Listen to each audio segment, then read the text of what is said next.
আল্লাহ রাসূল কইছে ফাতেমা শোনো, আল্লাহ ছাড়া কাউকে যদি সেজদা দেওয়ার হুকুম থাকতো তাহলে তোমাকে বলতাম হাসান হোসেনের বাপের পাও সেজদা করো, কিন্তু আল্লাহ ছাড়া কাউকে সেজদা দেওয়া যাবে না।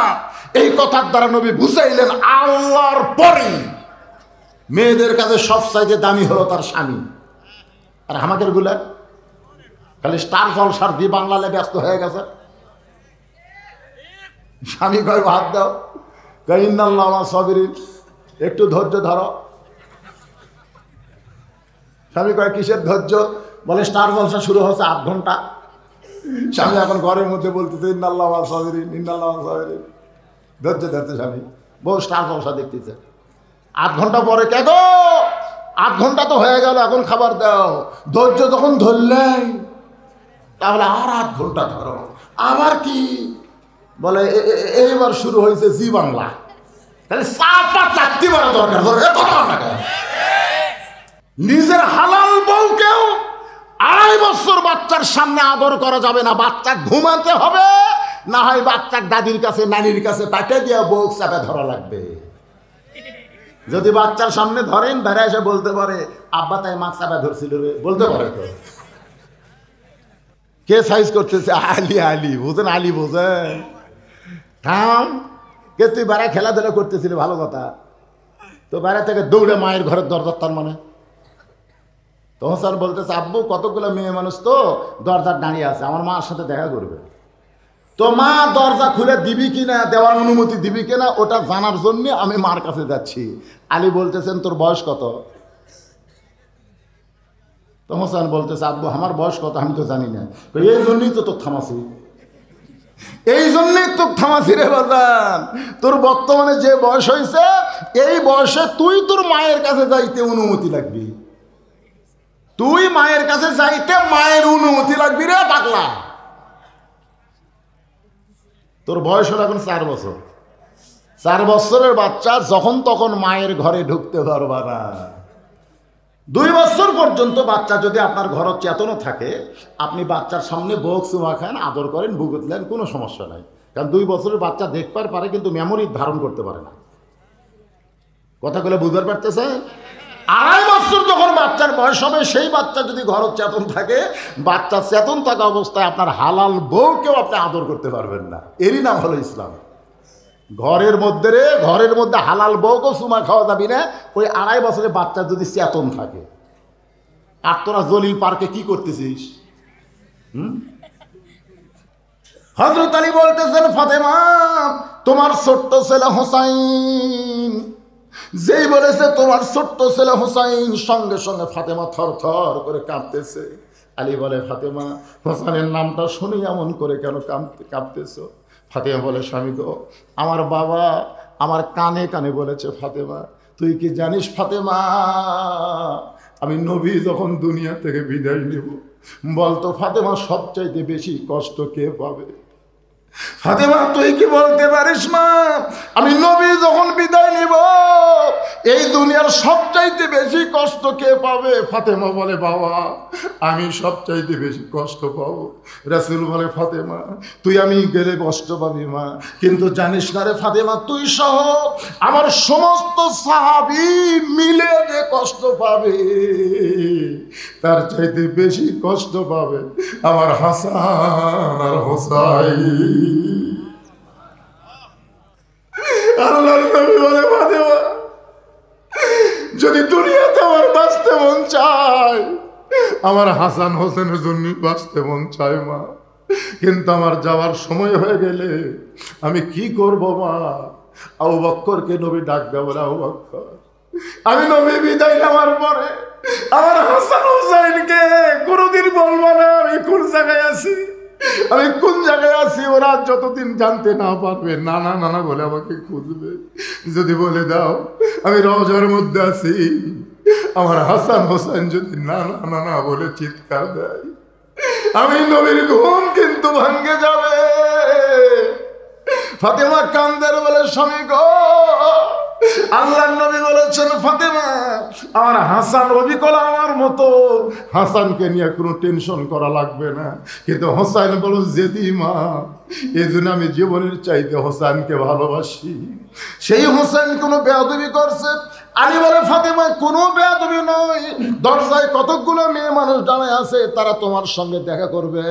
হোসাইন তোমার কাছে অনুমতি নেওয়ার জন্য ঢুকতে চাইছিল, কিন্তু হোসাইন 4 বছর বয়স হয়েছে বলে তোমার ঘরে ঢুকতে না দিয়া তার হাতে আল্লাহর কোরআন দিয়েছি। হযরত আলী বললেন থাম। হোসাইন থেমে গেছে। আলী বলতেছেন বাজান তাহলে তোমার বয়স কয় বছর? বলে 4 বছর। 4 বছরের বাচ্চা মায়ের কাছে যখন তখন ঢুকতে পারবা না। সন্তান যদি বড় হয় তাহলে মায়ের কাছে ঢুকতে গেলে মায়ের অনুমতি লাগবে, আবার মেয়ে যদি বড় হয় বাবা ঢুকতে গেলে মেয়ের অনুমতি লাগবে। আমাকে আল্লাহ 3টা মেয়ে দিছে। বিশ্বাস করেন আমি কোনো দোলনা কিনিনি। দোলনা বোঝেন না, বাচ্চা করে ঘুম পাড়ানোর দোল, আমি দোলনা কিনিনি। আমার বউ কয় দোলনা কিনবো না। আমি এত বড় বুক থাকতে দোলনা কিসের? আমার 3টা মেয়েকে, প্রত্যেক মেয়ের 3 বছর পর্যন্ত আমার বুকের উপর আমি ঘুম পাড়াচ্ছি। মেয়েরা যেন বলতে না পারে যে আমার আর ছেলে হয়নি দেখে বাবার মন খারাপ, এটা যেন বলবার না পারে। আমি আমার বুকের উপরে ঘুম পাড়াইছি। আমার 3টা মেয়েকে আমি এত চুমা খাইছি, এত আদর করেছি, কিন্তু এখন মেয়েরা বড় হয়ে গেছে। আমি ঘরে থাকলে আর মেয়েরা ঢুকতে চায় না। আমি যখন ডাকি তখন মেয়েরা আমার কাছে এসে মাটির দিকে তাকায় থাকে। আমার মন চায় আমি মেয়েগুলোকে আবার একটু আদর করি, কিন্তু আমার ইমান বলতেছে বড় হয়ে গেছে।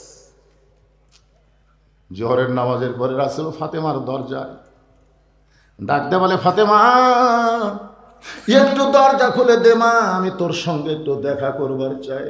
ফাতেমা বলতেছে বাবা এখন অনুমতি দিতে পারলাম না, এখন দরজা খোলা যাবে না বাবা, আপনি ফেরত যান। যেই নবীর জুতার পরশে আল্লাহর আরো ধন্য হয়ে যায় সেই নবীকে ফাতেমা ফেরত পাঠায় দিলেন। নবী চলে গেলেন বাড়িতে।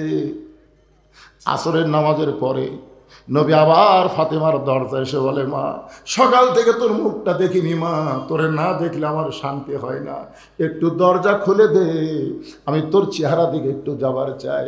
ফাতেমা বলতেছে বাবা এখন আপনার ফাতেমা বড় হয়ে গেছে, এমন একটা পোশাক ফাতেমার গায়ে বাবা যেই পোশাক উপর দিকে দিলে নিচে বের হয়ে যায়, আবার নিচে দিকে পোশাক নিয়ে গেলে আবার উপরটুকু বের হয়ে যায়। এই পোশাক পরে আমি কেমনে দরজা খুলবো? আল্লাহ রাসূল এত কান্না কাঁদলেন, ফাতেমা একটু জানলা খুলে দে মা, আমার গায়ের চাদর তোকে দিব। নবী আমার গায়ের চাদর খুলে ফাতেমারে দেয়। ফাতেমা সেই চাদর পরে বাবার জন্য দরজা খোলে। নবী তাকায় দেখে ফাতেমা নিচের দিকে তাকায়া 2 চোখ দিয়ে দর দর করে পানি পড়তেছে। আল্লাহর নবী বলে ফাতেমা একটা বার কি আমার দিকে দেখবি না? ফাতেমা বলে বাবা আপনার গায়ের চাদর পরে আমার শরম লাগতেছে। আল্লাহর নবী বলেন ফাতেমা এই দুনিয়া বড় কষ্টের জায়গা মা, এই কষ্টের দুনিয়ায় 33 বার সুবহানাল্লাহ, 33 বার আলহামদুলিল্লাহ, 34 বার আল্লাহ আকবার আমল কর। আল্লাহ তোকে দুনিয়া থেকে বিদায় নেওয়ার পরে 8টা জান্নাতের দরজার মালিক করে দিবে। তাহলে কি বুঝলেন? সন্তান বড় হলে ইচ্ছা মতো মায়ের কাছে যাইতে পারবে না, আবার যদি মেয়ে বড় হয় বাবা ইচ্ছা মতো মেয়ের ঘরে ঢুকতে পারবে না। আলী বলে হোসাইন তোমার এখন 4 বছর বয়স হয়েছে বাবা, তুমি যখন তখন মায়ের ঘরে ঢুকতে পারবা না, আসো আমার কাছে। হোসাইনকে হযরত আলী কাছে ডাক দিলেন, কবলে একটা চুমা দিয়ে বললেন বাজান মন খারাপ করিস না, মন খারাপ করিস না, এই কোরআনটা একটু ধর, ধর কোরআনটা ধর। হযরত আলী তার 4 বছরের বাচ্চাকে বলতেছে কোরআনটা ধর। হোসেন বলতেছে দেন দেন, সুবহানাল্লাহ বলেন না? বাপ কয় কোরআন ধর, বেটা কয় দেন। আলী তখন আসমানের দিকে তাকায় বলে আল্লাহ আল্লাহ এমন একটা সন্তানের বাপ হয়েছি যেই সন্তান আমার জন্মসূত্রে পবিত্র হয়ে জন্মেছে। কোরআন দিবার সালি করে দেন, আর হামাকের গুলে খাড়া হয়ে পেশাব করে, ওর মাও কয় এত দোয়া দরুদ কিন্তু তো বসে না। আমি কইলাম কিরে খাড়া হয়ে পেশাব করিস, কোন ক্লাসে পড়িস? তো ক্লাস 1-এ পড়িস। আছে তো তোর শিক্ষক তোর শিখাইনি কেমনি পেশাব করা লাগবি, তুই খাড়া হয়ে পেশাব করিস কেন? তোর মাও বেজা। তোকে চাষা যে কি কয়, একদিন প্রাইমারি পেশাবখানা যায়, দেখি আমার স্যারই খাড়া হয়ে পেশাব করে। স্যার যদি খাড়া হয়ে পেশাব করে তার ছাত্র বসবি কেনে? আপনি কেমন বাবা হয়েছেন? আপনার সন্তানের হাতে একদম বাকদম ঘোড়ানোমের বই দেন আর আল্লাহর কোরআন দিবার পারেন না। জান্নাতে যাবেন, ফুটবলের মতো লাত্তি খাবেন। আজকে এখানে যারা বাবা আছেন, কোন কোন বাবা সন্তানের হাতে আল্লাহর কোরআন দিবার চান? একটু 2 হাত তোলা আল্লাহকে দেখান, 2 হাত তোলা আল্লাহকে দেখান। হাত নামান, হাত নামান। আপনার সন্তানকে মিথ্যা শিক্ষা দিয়ে কি বানাচ্ছেন? মিথ্যার ফ্যাক্টরি।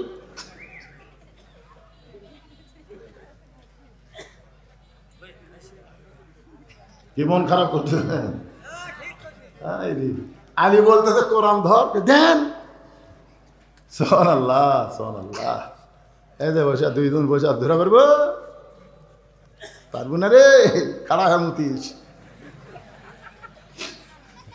রে কোরআন ধর, তুই পারবি, তুমি পারবেন না বাবা? হ্যাঁ রে, 3টা ছাত্র পাগড়ি দেওয়ার কুটি ওরা রে। একটু জনগণ দেখুক, জনগণ একটু দেখুক। টাকা পয়সাতে যে মাদ্রাসা তৈরি করেছেন সে মাদ্রাসার ফসল দেখুক। শুধু কোরআন হাতে ধরে নেই, 30 পারা কোরআন তারা হেফজ করেছে। জান্নাতে যাবে যাবে, 10 জন জাহান্নামী মানুষকে সুপারিশ করে জান্নাত দিয়ে যাবে। হোসেনের হাতে হযরত আলী কোরআন শরীফ দিয়ে ওয়াবিলুস সালিহার উপর কথা বলতেছি। ভাইজান একটু মনোযোগ দিয়ে শুনবেন। পুরুষের জন্য 1 নম্বর কি, আর নারীদের জন্য সে পর্দার উপরে কথা বলতেছে। আমার মায়েরা একটু মনোযোগ দিয়ে শুনবেন। হোসেনের হাতে আল্লাহর কোরআন শরীফ দিয়ে হযরত আলী এখন অন্দর মহলে যাবে। আপনাদের কাছে আমি জানতে চাচ্ছি, একটু হিসাব করে বলেন তো, মেয়ে যদি বড় হয়, বাবা ঘরে ঢুকতে মেয়ের কি লাগবে? আর ছেলে যদি বড় হয়, মায়ের ঘরে ঢুকতে কি লাগবে? কিন্তু স্বামী যদি বইয়ের ঘরে ঢোকে তাহলে কি লাগবে? লাগবে? মাশাআল্লাহ। তাহলে আপনারা তো ভালোই জানেন, স্বামী যখন তখন বইয়ের ঘরে ঢুকে পারবে না। এ কথা কন না কেন পারবে না? এ বউ কার? আল্লাহ কি বলছে জানেন? এই যে 14 ফেব্রুয়ারি তারা পালন করে, নবী আমার ঘরের মধ্যে বসে আছে, ইতিমধ্যে মা আয়েশা নবীর ঘরে ঢুকছে। যেই ঘরে ঢুকছে সঙ্গে সঙ্গে নবী আমার দাঁড়ায় দরজা বন্ধ করে দিচ্ছে। দরজা বন্ধ করতেই তো মা আয়েশা থরথর করে কাঁপতেছে। রাসূল কয় কাঁপো কেন? বলে কাঁপার কারণ হলো আপনার জুতার পরশে আল্লাহর আরো ধন্য আছে, যদি কোনো বেয়াদবি হয় হুজুর এই জন্য শরীর কাঁপতেছে। আল্লাহ রাসূল কয় আয়েশা একজন নবীর জুতার পরশে আল্লাহর আরো ধন্য আছে, একজন নবী। আয়েশা কয় হুজুর আপনি তো সেই নবী। আল্লাহ রাসূল কয় আয়েশা আমি যতক্ষণ দরজা খোলা ছিল ততক্ষণ নবী ছিলাম, দরজা বন্ধ করলে কিসের নবী? দরজা বন্ধ করা মাত্র আমি স্বামী, তুমি বউ, আসো কোলাকুলি করে আসো। মা আয়েশা দৌড়েছে নবীর বুকে মাথা রেখে, আল্লাহ রে, আমার নবী খালি বিশ্ব নবী নয়, আমার নবী হলেন পৃথিবীর 1 নম্বর স্বামী। ফেরেশতা জিবরাইলকে আল্লাহ কয় যা যা নবীর কাছে যা। জিবরাইল কয় কি হয়েছে আল্লাহ? কই নবী ঘরের মধ্যে যে আমল করতেছে আমার আল্লাহর আরশ পর্যন্ত খুশিতে টকবক হয়ে কাঁপতেছে। জিবরাইল চমকে উঠছে, কে রে, নবী কি আমল করে রে? ও আমিলুস সালেহা, নবী কি আমল করতেছে যে আরশ কাঁপতেছে? নবী কি আমল করতেছে? 14 ফেব্রুয়ারি কোরআনের আয়াত নাজির হলো, শোনেন। হুন্না লিবাসুল লাকুম ওয়া আনতুম লিবাসুল লাহুন্না। ভালোবাসা পোশাকের মতন, পোশাক যেমন সব সময় তোমার শরীরে থাকবে, ভালোবাসা সব সময় তোমার কলিজায় থাকবে। কোন এক দিবসকে নিয়ে ভালোবাসা হবে না। জোরে বলেন কত ঠিক? খাওয়া হবে 3 জন। কোন 3টা? এই ফাঁকত আসো বাবা, আসো ময়না আসো।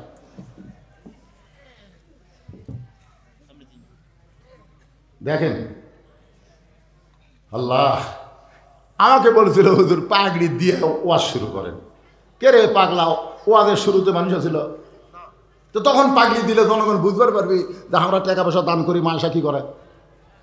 এখন জনগণ ফুলফল হয়ে গেছে, এই মুহূর্তে ওদের মাথাতে একটু পাগড়ি দেই নাকি কন, তারপরে বাকি ওয়াজ চলবে। যতক্ষণ বসে থাকবেন ওয়াজ বন্ধ হবে না, ওয়াজ চলতেই থাকবে। শিকারপুরের জনগণ আমার কল যেতে ভালোবাসে রে। সুবহানাল্লাহ। এশার নামাজ হবি না, হবি না? কি কর, আল্লাহ রাসূল এশার নামাজ দেরিতে বড় পছন্দ করছে। খুশি কারা কারা খুশি? দুই হাত তুলে টান লাগ দেখান। লিল্লাহি তাকবীর। মাশাআল্লাহ মাশাআল্লাহ। বাবা বসেন। হযরত আলী এখন ফাতেমার ঘরের মধ্যে ঢুকবে। হোসেনের হাতে কি দিছে? ধরে কান কি দিছে? ছোট বাচ্চার হাতে যদি কোরআন দেওয়া হয়, আপনার বলেন তো এই বাচ্চা পবিত্র থাকে না অপবিত্র হয়? বুঝবার পারতেছেন না? এরা ধরবার গেলে কি হওয়া লাগবে? লা ইয়ামাসসু ইল্লাল মুতাহহারুন। স্পর্শই করা যাবে না যতক্ষণ তুমি পবিত্র না হবা। এবার হযরত আলী ফাতেমার ঘরের মধ্যে ঢুকতেছেন।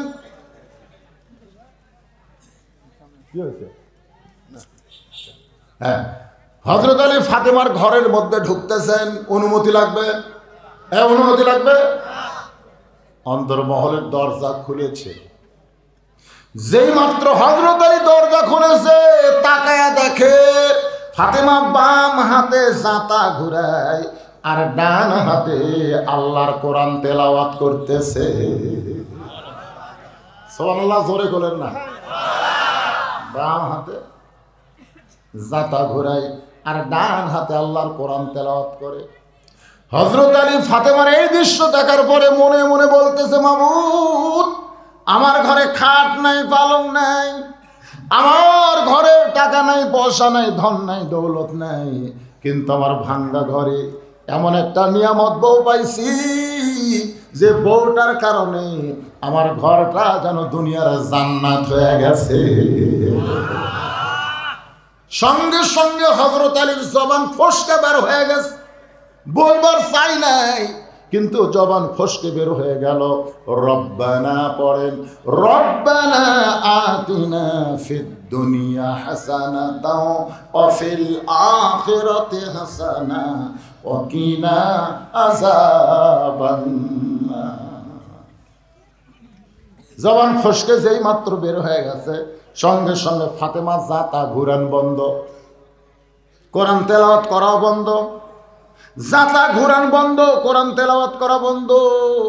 কারণ স্বামী যখন বইয়ের ঘরের দরজায় আসবে, তখন বিবির জন্য কোনো কাজ করা যাবে না। একটা মাত্র কাজই হলো স্বামীকে আনন্দ দেওয়া। সুবহানাল্লাহ কর না কেন? সুবহানাল্লাহ মানে এই বউ পান নিতে। সুবহানাল্লাহ এমনি মুখ আসবি। বউ ডাকতেছে রহিমা, স্বামী ডাকতেছে রহিমা, কথা কয় না। কে গো রহিমা, সোনার পাখি রহিমা। কি এত ডাকেন, আমার কান নাই? আরে মেয়া শোন, স্বামী যখন ডাকে নফল নামাজ পড়লেও নামাজ বাদ দিয়ে স্বামীর ডাকে উত্তর দেওয়া লাগবে। শুধু ফরজ নামাজ পড়লে স্বামী ডাকলে উত্তর দেওয়া যাবে না। নফল নামাজ পড়তে স্বামী যদি ডাকে রহিমা, নামাজ পড়া অবস্থায় কি গো, উত্তর দেওয়া লাগবে। আল্লাহ রাসূল কইছে, ফাতেমা শোনো, আল্লাহ ছাড়া কাউকে যদি সেজদা দেওয়ার হুকুম থাকতো, তাহলে তোমাকে বলতাম হাসান হোসেনের বাপের পাঁও সেজদা করো, কিন্তু আল্লাহ ছাড়া কাউকে সেজদা দেওয়া যাবে না। এই কথার দ্বারা নবী বুঝাইলেন আল্লাহর পরে মেয়েদের কাছে সবচাইতে দামি হলো তার স্বামী। আর আমাদের গুলা খালি স্টার জলসার দিয়ে বাংলালে ব্যস্ত হয়ে গেছে। স্বামী কয় ভাত দাও, কয় ইন্নাল্লাহ মা সাবিরিন, একটু ধৈর্য ধরো। স্বামী কয় কিসের ধৈর্য? বলে স্টার জলসা শুরু হচ্ছে 8 ঘন্টা। স্বামী এখন ঘরের মধ্যে বলতেছে ইন্নাল্লাহ মা সাবিরিন, ইন্নাল্লাহ মা সাবিরিন, ধৈর্য ধরতে স্বামী। বউ স্টার জলসা দেখতেছে। 8 ঘন্টা পরে কে গো, 8 ঘন্টা তো হয়ে গেল, এখন খাবার দাও। ধৈর্য যখন ধরলেন তাহলে আর 8 ঘন্টা ধরো। আবার কি বলে, এইবার শুরু হয়েছে জি বাংলা। তাহলে চাপা চাকতি বড় দরকার। মায়েরা কবি বদরুজিত এবারে যান শেষ, আর যান না আসবে। তোমরা নিষেধ করলে কি হবে, মরদগুলো আমাকে ছাড়বি না, ঘরে ঘরে কথা ঠিক না। কিন্তু আমিও ফেসবুকে দিয়ে দিছি যে আগামী বছর থেকে আমাকে আর কেউ দাওয়াত দিবেন না, আমি আর ওয়াজ করবো না। আমার মেয়েরা আমার পাও ধরে যা কান্দন, আব্বা আপনি মরে যাচ্ছেন, আব্বা এত অসুস্থ, আর ওয়াজ করেন না আব্বা। এই জন্য আমি এটাই শেষ দেখা। এই শিকার করে লোকেরা কালো মানুষটাকে শেষ দেখা দেখেন, শেষ দেখা আর দেখা হচ্ছে না। সামনে বার থেকে এখন ওই যে দাওয়াত দিবে রাইছে, আমি জোরহাত করে বলছি বাবা আগামী বছরের কোনো দাওয়াত নেওয়া যাবে না, আমার পজিশন ভালো না, গ্যারান্টি নাই, খালি ওয়াজ মিস হয়। একটা ওয়াজ মিস হলে জনগণতা গাল দেয়। এইদিকে রানীনগরে একটা মাহফিলে আমি 11 বছর লাগাতার ওয়াজ করছি, 11 বছর। আচ্ছা ঠিক আছে, 11 বছর ওয়াজ করছি। এবার অসুস্থ হওয়ার কারণে হাসপাতালে ছিলাম, যেতে পারিনি, হাইরে কাহিনি। 11 বছর ওয়াজ করলাম, অসুস্থর কারণে একবার আসে পারি। তোরা তো রাগ করিস কেন? বক্তারা কি মানুষ নয়? আপনার যদি দেখেন আমি পাঞ্জাবি খুললে সবার চোখতে পানি বাড়াবে। আমার গোটা দেহ গোটা ঘা হয়ে গেছে, রক্তের প্লাটিলেট কমে যাওয়াতে, ডায়াবেটিস অনিয়ন্ত্রণ, আর এই যে প্রশাসনিক চাপ খালি ধরবার চাই। এই যে ইউটিউবেরা জানে শিবগঞ্জের মধ্যে পুলিশ আসছে ধরবার, কমিটির লোকেরা এত ভীত বুঝলেন। আমার 2 মাইল টানে লেগেছে, জুতে খুলে পড়ে গেছে ভাই।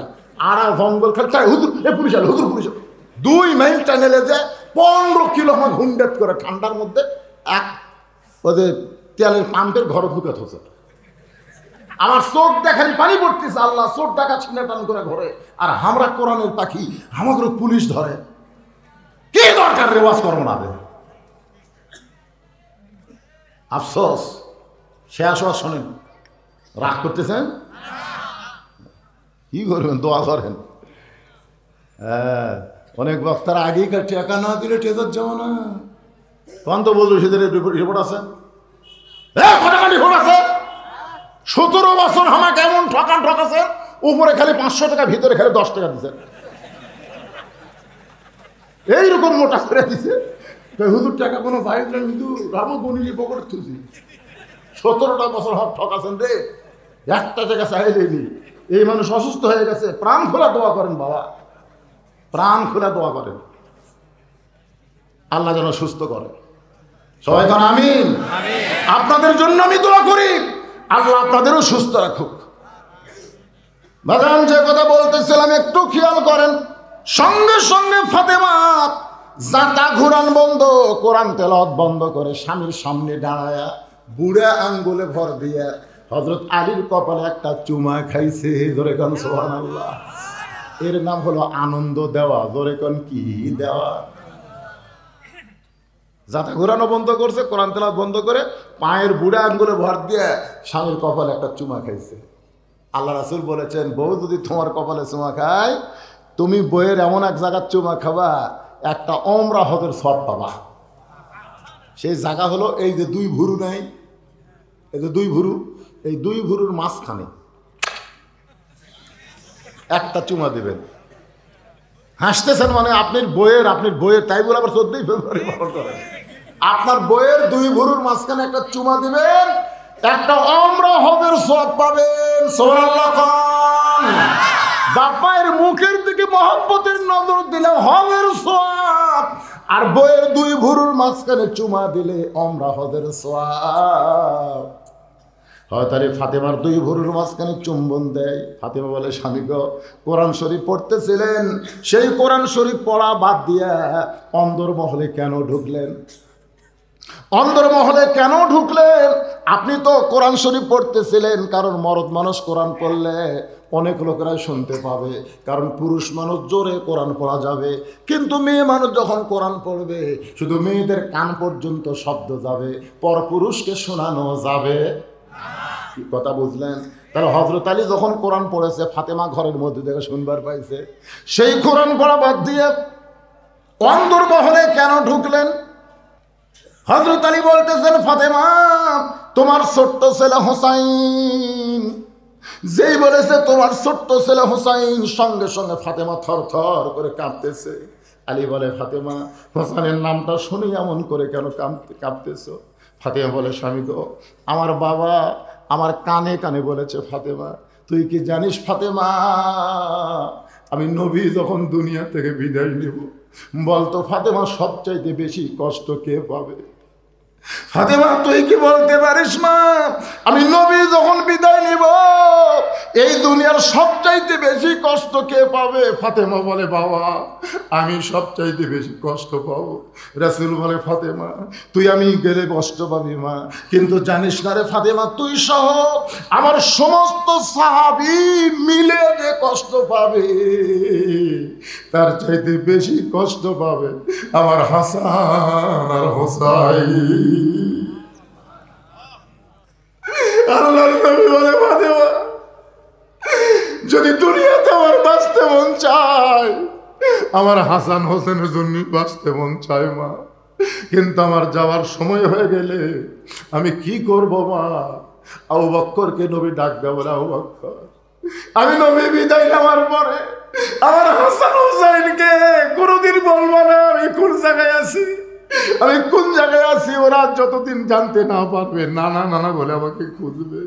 যদি বলে দাও আমি রওজার মধ্যে আছি, আমার হাসান হোসেন যদি নানা নানা বলে চিৎকার দেয়, আমি নবীর ঘুম কিন্তু ভাঙ্গে যাবে। ফাতেমা কান্দের বলে, স্বামী গো, আল্লাহর নবী বলেছেন, ফাতেমা আমার হাসান অবিকল আমার মতো, হাসানকে নিয়ে কোনো টেনশন করা লাগবে না। কিন্তু হোসাইন বলো, জেদি মা, এই জন্য আমি জীবনের চাইতে হোসাইনকে ভালোবাসি। সেই হোসেন কোনো বেয়াদবি করছে? আলী বলে, ফাতেমা কোনো বেয়াদবি নয়, দরজায় কতগুলো মেয়ে মানুষ দাঁড়ায় আছে, তারা তোমার সঙ্গে দেখা করবে। হোসাইন তোমার কাছে অনুমতি নেওয়ার জন্য ঢুকতে চাইছিল, কিন্তু হোসাইন 4 বছর বয়স হয়েছে বলে তোমার ঘরে ঢুকতে না দিয়া তার হাতে আল্লাহর কোরআন দিয়েছি।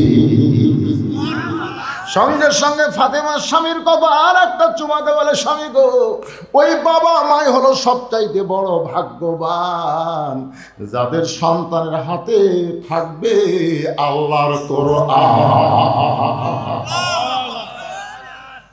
ওই বাবা মা হলো সবচাইতে বড় ভাগ্যবান যাদের সন্তানের হাতে থাকবে কি? কথা কয় না, কি থাকবে? তাহলে এই যে মাদ্রাসা শিকারপুর, এই বাচ্চাদের হাতে কোরআন দেওয়ার একটা ফ্যাক্টরি। জোরে কর কথা, ঠিক কিনা? মুসকি মুসকি হাসতেছে, মুসকি মুসকি হাসতেছে আর বলতেছে, গো স্বামী, মেয়েরা যদি আমার সঙ্গে দেখা করতে চায় তাহলে আপনাকে কষ্ট করে পর্দার ব্যবস্থা করা লাগবে। কষ্ট করে কিসের ব্যবস্থা? পর্দার ব্যবস্থা করা লাগবে। আলী বলতেছে, ফাতেমা মেয়েরা মেয়ের সঙ্গে দেখা করলে কোনো পর্দার ব্যবস্থা লাগে না। মেয়েরা মেয়ের সঙ্গে দেখা করলে কোনো পর্দার ব্যবস্থা লাগে না। ফাতেমা বলে, স্বামী গো, আপনি জ্ঞানের সম্রাট হবার পারেন, কিন্তু পর্দা বিষয়ে আপনি আমার চাইতে কম জানেন। যেই মাত্র কইছে আপনি জ্ঞানের সম্রাট হওয়ার পারেন, পর্দা বিষয়ে আমার চাইতে আপনি কম জানেন। আলী বলে, ফাতেমা পর্দা বিষয়ে তুমি এমন কি জানো, তোমার কাছে আমি শ্রোতা হিসাবে জানতে চাই। এখন ফাতেমা হলো বক্তা আর জ্ঞানের সম্রাট আলী হলেন শ্রোতা। বলে কর সুবহানাল্লাহ। আলী বলতে, ফাতেমা তাহলে পর্দার ওয়াজ শোনাও। ফাতেমা বলে, স্বামী গো, যে কয়টা মেয়ে দরজায় দাঁড়ায় আছে আপনি কি তাদের চেনেন? এ ভাই কথাটা গুরুত্ব রে।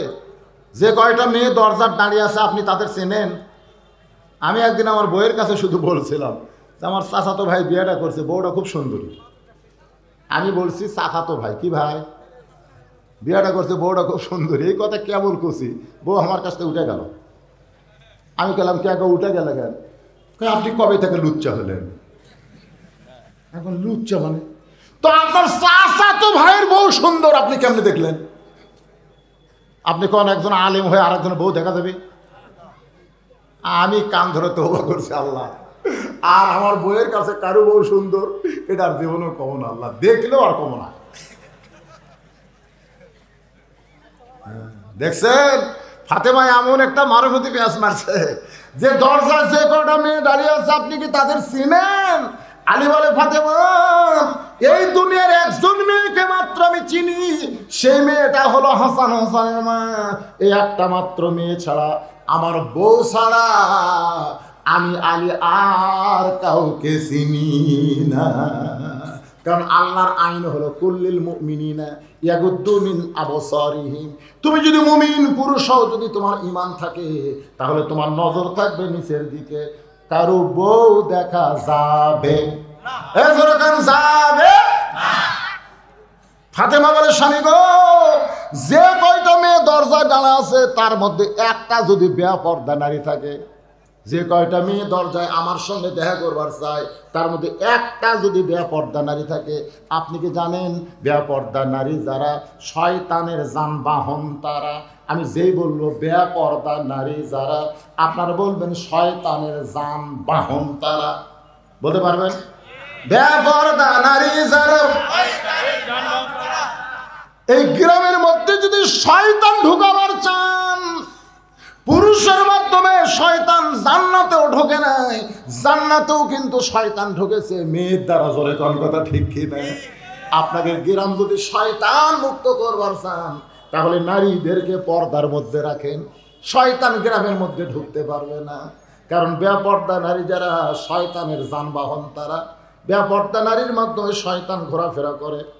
বেপর্দা নারীর মাধ্যমেই আমাদের সোনার টুকরা যুবকগুলো সব নষ্ট হয়ে যাচ্ছে। একটা যুবকের কোনো দোষ নাই, আমার সোনার টুকরা যুবকগুলো ফেরেশতার চাইতেও ভালো হতো যদি সমাজে বেপর্দা নারী না থাকতো। জোরে কোন কথা ঠিক কিনা? আজকে এদের চরিত্র নষ্ট, শরীর নষ্ট, শরীর পর্যন্ত নষ্ট হয়ে গেছে খালি স্বপ্ন দোষ হওয়ার কারণে। আপনারা বলেন তো, স্বপ্ন দোষ পর্দানিশী নারীর সঙ্গে হয় না বেপর্দাকের সাথে হয়? এক পরিমণি বাংলার অসংখ্য যুবকের শরীর নষ্ট করেছে। ফাতেমা বলতে, স্বামী গ, আমি সারা জীবন পর্দার মধ্যে থেকেছি, আর ওই বেপর্দা নারী আমার সঙ্গে দেখা করে যদি আমার নাকের কথা, আমার মুখের কথা, আমার গায়ের রঙের কথা যদি পরপুরুষের কাছে বলে দেয়, তাহলে ফাতেমা পর্দার মধ্যে থাকা লাভটা কি হলো? যেই ফাতেমা গভীর রাত্রে দুনিয়া থেকে মৃত্যুবরণ করেছে, যেই ফাতেমাকে গভীর রাত্রে কবর দেওয়া হয়েছে, হযরত আলী ফাতেমাকে দাফন করার পরে আল্লাহকে বলতেছে, আল্লাহ আমার ফাতেমার প্রতি আমি খুশি হয়ে গেছি, আল্লাহ তুমি খুশি হয়ে যাও। এ দোয়া করার পরে তাকায় দেখে ফাতেমার কবর নাই। সামনে কয়েকটা পুরাতন কবর দেখা যায়, সামনে কয়েকটা পুরাতন কবর দেখা যায়। এইমাত্র ফাতেমার কবর দিলাম, সেই কবর গেল কোন জায়গায়? গোটা জান্নাতুল বাকির মধ্যে হযরত আলী দৌড়ায় বলে, ফাতেমার কবর, ফাতেমার কবর। কে যেন ডাকতে বলে, আলী রে, ফাতেমা পর্দানিশী, আমি আল্লাহ জোহরা ডিগ্রি দিয়া ফাতেমার কবরটাকেও কিয়ামত পর্যন্ত পর্দা করে দিয়েছি। আমার মায়েরা বোনেরা শোনেন, পুরুষের জন্য হলো নামাজ আর নারীদের জন্য হলো পর্দা। সূরা আসরের 3 নম্বর বিষয় হলো ওয়াতাওয়াসাউ বিল হক। হক কথা বলতে হবে, হক পথে চলতে হবে। হক কথা বলার কারণে আজিজুল হক জেলের মধ্যে ছিল, হক কথা বলার কারণে মামুনুল হক জেলের ভিতরে। ওয়াতাওয়াসাউ বিল হক, এখানে বলা হচ্ছে হক কথা বলতে হবে, হক পথে চলতে হবে। হক কথা বলতে গেলে ওই যে কয় না, দেশে আইলো কলিকাল, ভেড়া চাটে বাঘের গাল, আসল কথা বললে তোমায় ধরবে রে, আসল কথা বললে তোমায় জেলে দিবে রে। ভেড়া চাটে কার গাল? বাঘের গাল। বাঘকে, বাংলার মুসলমান হলো বাঘের জাত, আর ভারতের হিন্দুরা হলো ভেড়া। ভেড়া ভেড়া ওরা আমাকে গাল চাটতেছি আর আমরা খালি ঘুম করতেছি। দেখছেন কি গাল চাটে চাটে আমাদের ঘরের মধ্যে স্টার জলসা জি বাংলা ঢুকছে। দেখছেন আজকে মুসলমানের ঘরের মধ্যে কোরআন তেলাওয়াত না হয়ে হিন্দুদের পূজার মধ্যে ঘর বাঁচতেছে। আপনি বোধন স্টার জলসা জি বাংলা দেখতেছে, হিন্দুদের পূজা নাই। কথা নেই, তাহলে মুসলমানের ঘরে হিন্দুদের পূজার বাদ্য বাজতেছে। তার মানে কি? দেশে আইলো কলিকাল, ভেড়া চাটে বাঘের গাল, আসল কথা বললে তোমায় জেলে দিবে রে, মুদির কথা বললে তোমায় গ্রেফতার করবে রে, আসল কথা বললে তোমায় রিমান্ডে নিবে রে। আল্লাহ বলেছেন হক কথা বলো, নির্যাতন হবে। জেল হবে, জুলুম হবে, ধৈর্য ধারণ করবা, কারণ তুমি প্রথম মা হচ্ছে, তুমি প্রথম মা হচ্ছ, তোমার প্রসব বেদনা হবে, তোমাকে ধৈর্য ধরা লাগবে। তুমি চিল্লা চিল্লি করো না, এমন একটা নিয়ামত তোমার কোলে দিব যেটা পাওয়ার পরে তোমার সব কষ্ট ভুলে যাবে। মা চিল্লা চিল্লি করে, গলায় দড়ি দিব, বিষ খাবো, জীবন রাখবো না। দাদি নানি দৌড়ে এসে দরজা বন্ধ করে দেয়, ঠান্ডা পানির মধ্যে নরম কাপড় চুবড়াইয়া কপালে দিয়া বলে, ধৈর্য ধর, ধৈর্য ধর, ধৈর্য ধর, ধৈর্য ধর রে, জীবন দিবি কেন, গলায় দড়ি দিবি কেন, ধৈর্য ধর। মা ধৈর্য ধরেছে, সবর দাঁতের উপর দাঁত দিয়ে কিছুক্ষণ পরে প্যাঁ প্যাঁ করে একটা বাচ্চা কান্দে, মা বেহুশ হয়ে গেছে, মা বেহুশ হয়ে গেছে। ওই বাচ্চাকে গোসল করাইয়া মায়ের বুকের উপর যখন দেয়, ওই বাচ্চার শরীরের পরশে মা হুঁশ ফিরা পায়। মা হাত দেয় সন্তানকে মুখের কাছে নিয়ে চুমা খায়, মা সন্তানকে বুকের সঙ্গে চেপে ধরে। দাদি নানি চিল্লায় বলে, এর জন্যই তো গলার দড়ি দিবার চাইনি, বিষ খাবার চাইনি, লাত্তি মারা ফেলা দে, লাত্তি মারা ফেলা দে। মা কয়, দাদি গো, কষ্টের পরে এত সুন্দর নিয়ামত পাবো এইটা আমি আগে বুঝতে পারি নাই। আজকে বাংলার জমিনে জালেমের জুলুম যারা সহ্য করতেছেন, জেলে যাচ্ছেন, রিমান্ডে যাচ্ছেন, পুলিশ খুঁজতেছে, ধৈর্য ধরে, দাঁতের উপর দাঁত দিয়ে ধৈর্য ধরে, ধৈর্য ধরে কোরআনের পথে থাকেন, কোরআনের হক কথা বলেন, কোরআনের দল করেন। একদিন বাংলাদেশ আর আর্জেন্টিনার পতাকা উড়বে না, একদিন বাংলাদেশ আর ব্রাজিলের পতাকা উড়বে না, এই বাংলাদেশে একদিন কলেমার পতাকা উড়বে। আল্লাহ এই দৃশ্য আমাদের দেখার তৌফিক দান করুক, সকলে বলে আল্লাহুম্মা আমিন।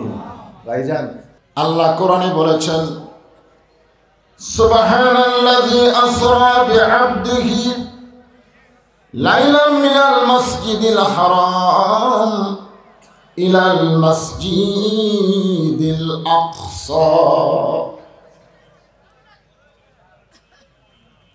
যে বছর রাসূল মেরাজ করেছেন, এ বছর রাসূলের জীবনে 3টা কষ্ট গেছে। কয়টা কষ্ট? 1 নম্বর কষ্ট হলো চাচা আবু তালেব মারা গেছে। অনেকে ভাবতেছেন চাচা মরলে ভাইস্তার কি? আপনারা চাচা মরলে কষ্ট পান? কথা হয় না, চাচা মরলে খুব একটা কষ্ট হয়। আমি ছোট থেকে দেখছি আমার চাচা বাপের সাথে খালি গন্ডগোল করে। সামান্য 1 হাত জায়গার জন্য আমার বাবুক ধরে মারছিল। তখন থেকে আমি খালি দোয়া করতাম, চাচা মরলেই ভালো। কিন্তু আল্লাহর নবীর চাচা আবু তালেব যে মারা গেলেন, নবী এতই কান্না কানলেন, সাহাবীরা জিজ্ঞাসা করলেন, ইয়া রাসূলুল্লাহ, এই চাচা মরে যাওয়ার পরে আপনি এমন করে কেন কাঁদতেছেন? আল্লাহর নবী বললেন, মায়ের পেটে আমি এতিম হয়েছি, কিন্তু দুনিয়াতে আসার পর আমি এতিম ছিলাম না। মায়ের পেটে যখনই ছিলাম তখন আমার বাপ মরছে, কিন্তু এই দুনিয়াতে আসার পর আমি এতিম ছিলাম না। আমার চাচা আবু তালেব আমাকে এমন ভাবে লালন পালন করেছে, আমার যে বাবা নাই এটা আমি বুঝবারই পারিনি। সুবহানাল্লাহ হবেন না? সেই চাচা মারা গেলেন। চাচা মারা যাওয়ার কিছুদিন পরেই নবীর দরদের বিবি খাদিজা বিদায় হলেন। আপনারা বলেন তো, আবু তালেব মারা গেলেন, খাদিজা বিদায় হলেন, এ কথা বলার পেছনে কারণ কি? মুসলমান হিসাবে এগুলো আমাদের জানা দরকার। যারা বেঈমান তারা মারা যায়, আর যারা ইমানদার তারা মারা যায় না, তারা বিদায় নেয়। জোরে কান সুবহানাল্লাহ।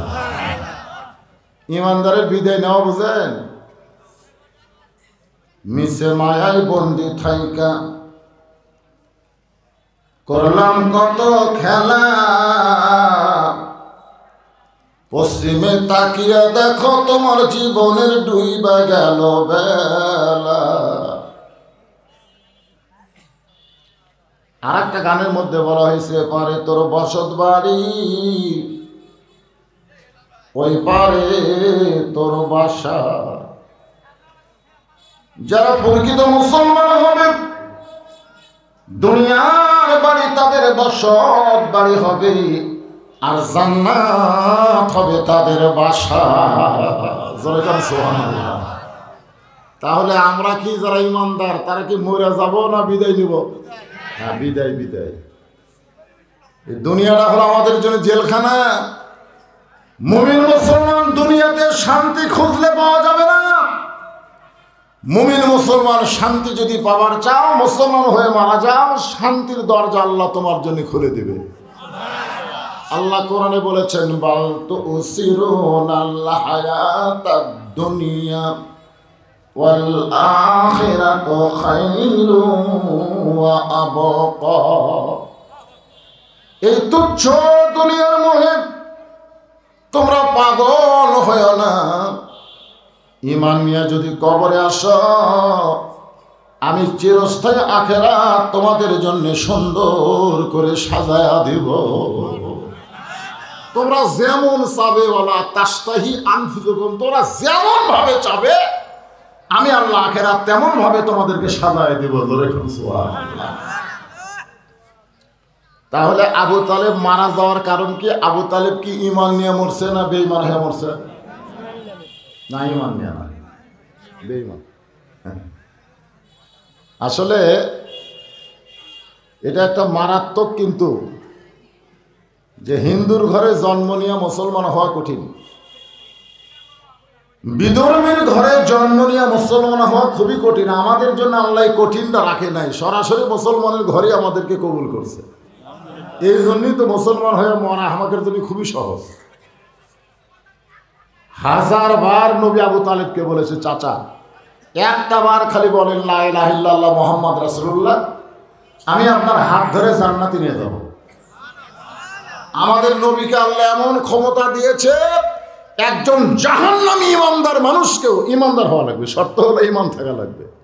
সে যদি জাহান্নামী হয়, নবী তাকে হাত ধরে জান্নাতে পৌঁছায় দিবে।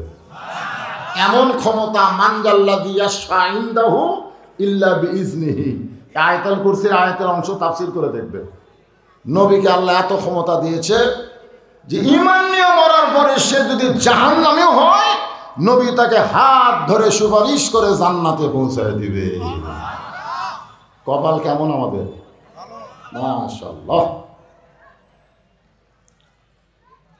তো চাচা সব কি বললো যে মরি যখন যাচ্ছি বাপ দাদার ধর্ম ছাড়বো না।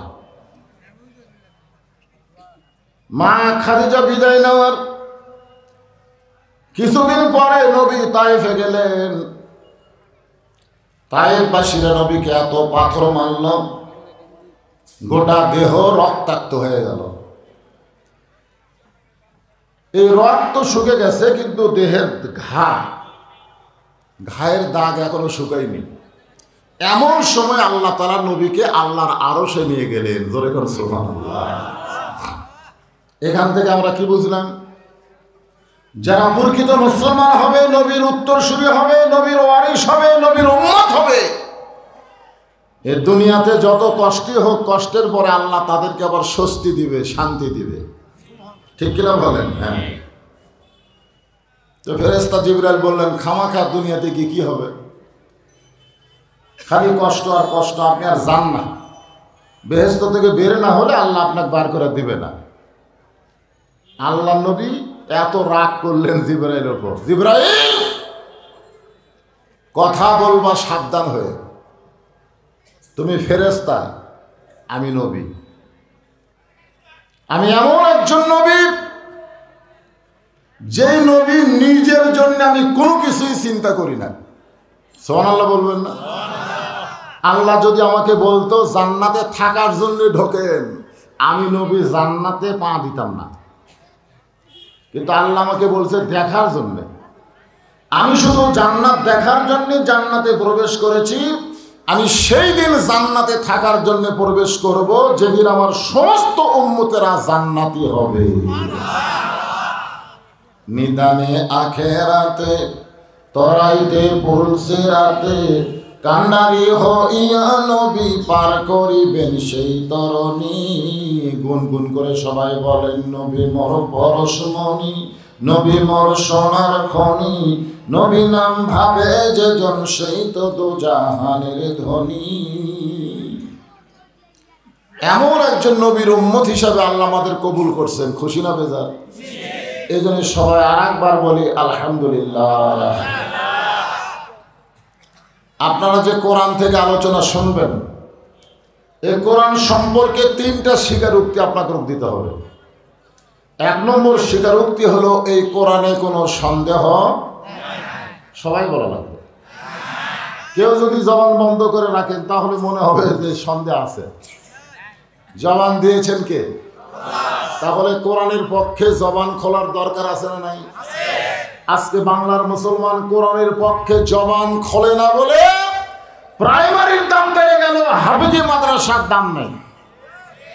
আজকে কোরআনের পক্ষে কথা বলে না বলে মানুষ নাকি বান্দরের গোষ্ঠী, এমন কথা শিক্ষার মধ্যে ঢুকাবার চাচ্ছিল। কিন্তু মুসলমান একটু সজাগ, বক্তার একটু সজাগ হওয়ার কারণে মোটামুটি সরকার সাইজ হচ্ছে। জোরে কোন কথা ঠিক কিনা? জবান খোলা লাগবে, বোবা শয়তান হলে চলবে। কয়েকদিন আগে গ্যাসের দাম ছিল 1300 টাকা বোতল, খালি জবান বন্ধ দেখে 1800 গেছে। এই জবান বন্ধ রাখলে জালেমেরা জুলুম করে আমাদেরকে শেষ করে দিবে। আমাদেরকে জবান খুলতে হবে। জোরে বলেন কথা ঠিক কিনা? জবান খোলা লাগবে। সবাই বলবেন এই কোরআনে কোনো সন্দেহ, এই কোরআনে কোনো ধোঁকা, এই কোরআনে কোনো গোজামি।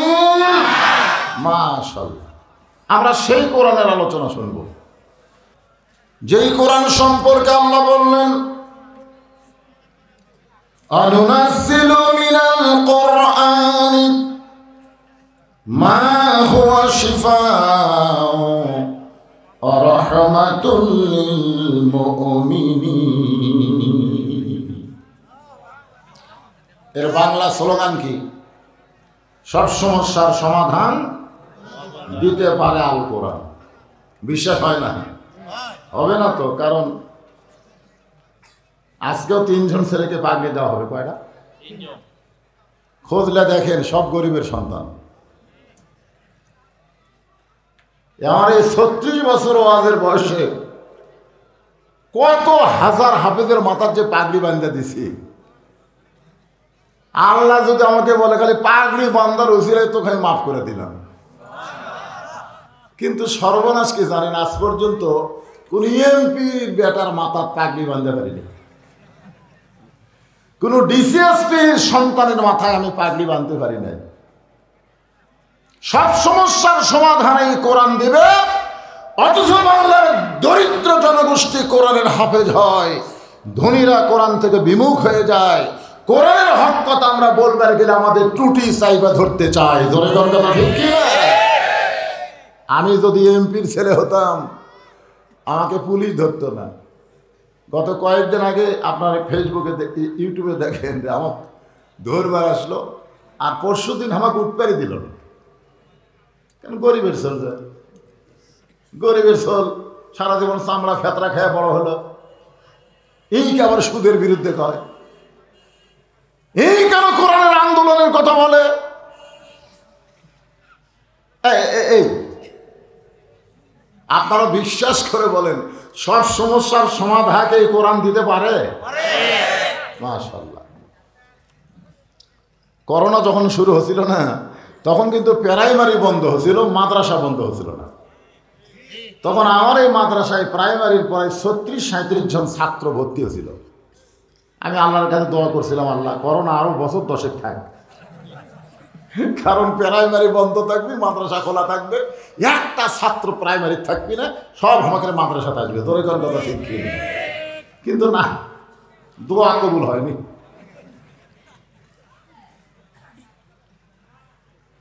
কারণ সরকার জানে প্রাইমারি হলো নাপাক, এই নাপাক প্রতিষ্ঠান খোলা রাখলে করোনা ধরবে, আর মাদ্রাসা হলো পাক, পাকের মধ্যে কোনোদিন করোনা ঢুকবে না। তোর কথা ঠিক কিনা? ঠেলা পড়লে ঠেলা। সেই কোরআনের ছোট্ট একটা সূরা আপনাদের সামনে আলোচনা করব। সূরাটার নাম হলো সূরা আসর। আসর শব্দের অর্থ হলো সময়। বর্তমান সময় খুব ভালো না খারাপ? ছোট বাচ্চা খালি কান্দে, মা আসা কয় হুজুর পানি ফোড়া দেন। পানি ফোড়া দিলাম, খাওয়ার পরে কান্নন থামে না। পরে কয় হুজুর পানি ফোড়া দিতে হলো না, তেল ফোড়া দেন। পরে তেল ফোড়া দিলাম, গোটাল গায়ে মাখলো, তাও কান্না থামে না। পরে ছেলের মা বলতেছে দোয়ার মধ্যে আর বরকত নেই। এক আধ মাস পরে বললাম মা খবর কি? কয় আর কান্দে না। কেমনে কান্দা বন্ধ হলো? তার বাপ একটা মোবাইল কিনে দিছে, যখনই কান্দে তখনই খুলে দেয়, গেম খেলা দেখে আর কান্দে না।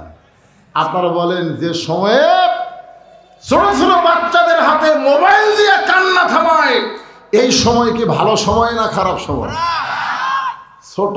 ছোট বাচ্চারা পর্যন্ত মোবাইল, আর বড়গুলার তো খবরই নেই। প্রত্যেকের হাতে একটা করে মোবাইল। আজকে আবার 14ই ফেব্রুয়ারি, ভ্যালেন্টাইন ডে।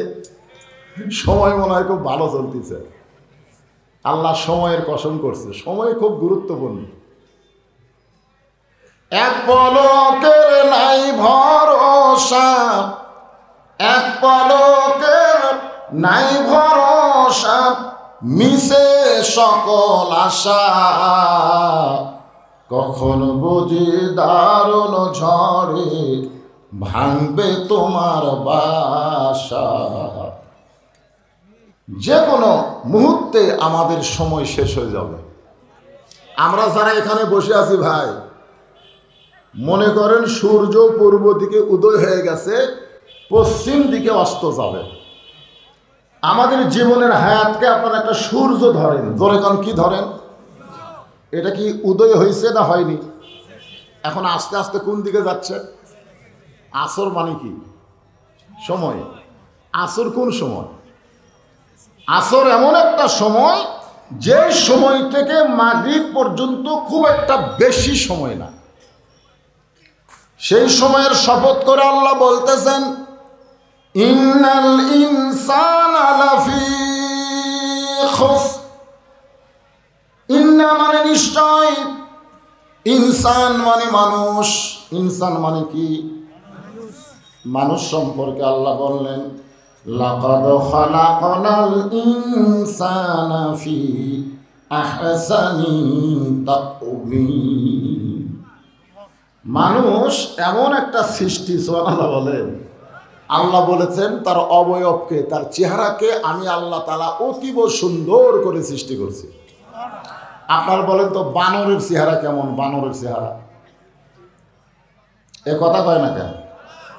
এই যে বাংলাদেশের একজন ডক্টর জাফর ইকবাল, কি ইকবাল? জাফর ইকবাল, ও 6ষ্ঠ শ্রেণীতে, আমাকে ক্লাস 6-এ ডারউইনের বিবর্তনবাদকে ঢুকাই দিছিল যে মানুষের উৎপত্তি নাকি বান্দর থেকে।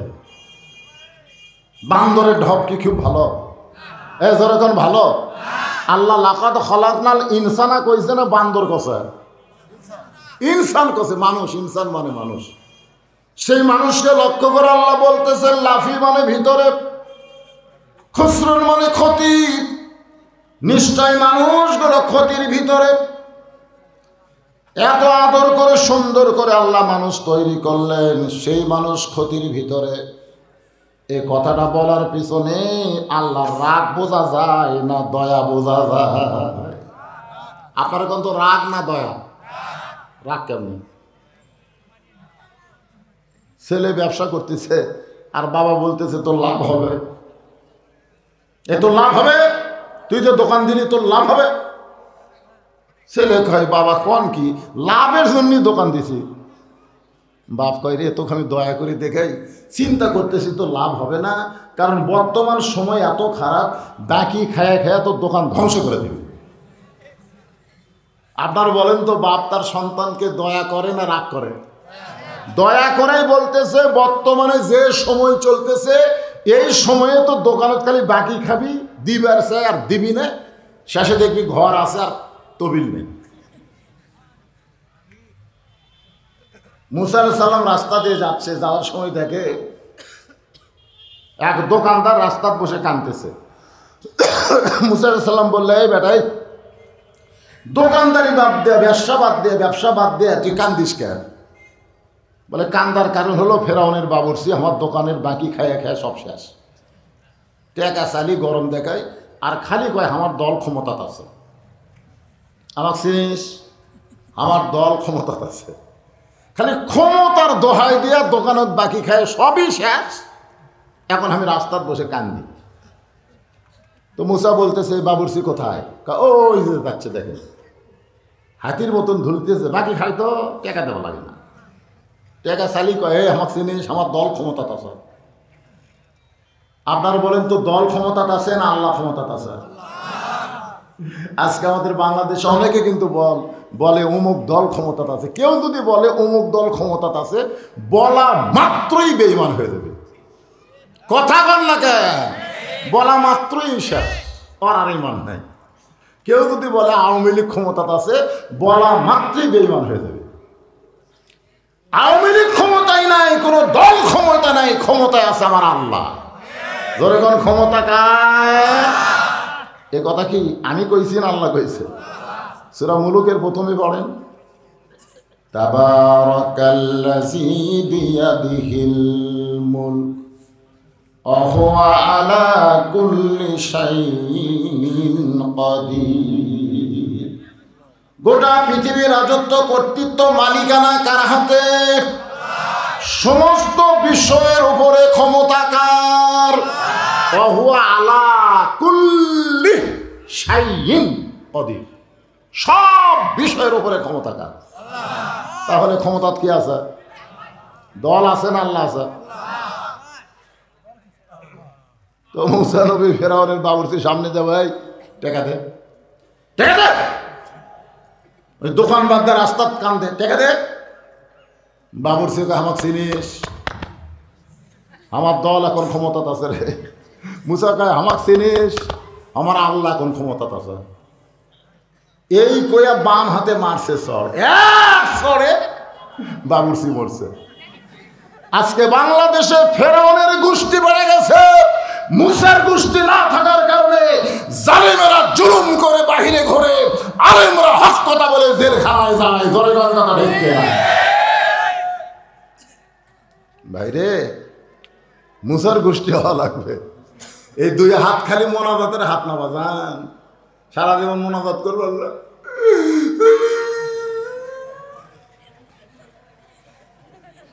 আমার ড্রাইভার আমাকে গাড়ির থেকে নামা দিছে, নামাতে কয় হুজুর আপনি বাসার যান আর আমি গাড়ি গ্যারেজে রাখি। আমি কেবল গেট খুলছি, গেট খোলার পরে 4টা কুত্তে আমার ধরছে, মানে গাছের নিচে ঘুম পাড়তেছিল, খাম খাম করে আমার ধরলো, মনে আমার জুব্বা ছেড়ে ফেলে দেবে। আমি আয়াতুল কুরসি কই, কুত্তা সরে না। আমি দোয়ায় কুনুত কই, কুত্তা লড়ে না। আমি দোয়া ইনুস পড়ি, কুত্তা আরো মনে হয় ধরবে আসে। শেষ পর্যন্ত ইন্নাহুম ইয়াকিদুনা কায়দা ওয়া আকিদু কায়দা, কুত্তা খেদানোর আয়াত কই, তারপরে কুত্তা আমার জুব্বাত দিল কামড়। তখন আমার ইমান বলতেছে মাওলানা তোর মুখত খালি দোয়া আছে, তোর হাতত লাঠি নেই। তোর মুখে দোয়া আছে কিন্তু তোর হাতে লাঠি নাই। যদি লাঠি থাকতো এক কুত্তার 5 বাড়ি মারলে বাকি 3টা দৌড় মারতো। জয়গানটা ঠিক কি না? আজকে মুসলমানের খালি দোয়া আছে কিন্তু লাঠি নাই। লাঠি থাকলে ফেরাউনের গোষ্ঠী কথা বলতে পারতো না। জয়গানটা ঠিক কি আছে? 2 হাত খালি দোয়ার হাত, খালি দোয়া দিয়ে কাম সারবে, দোয়া দিয়ে কাম হবে না। দোয়ার সাথে কি লাগবে? এ কথা কয় না কেন?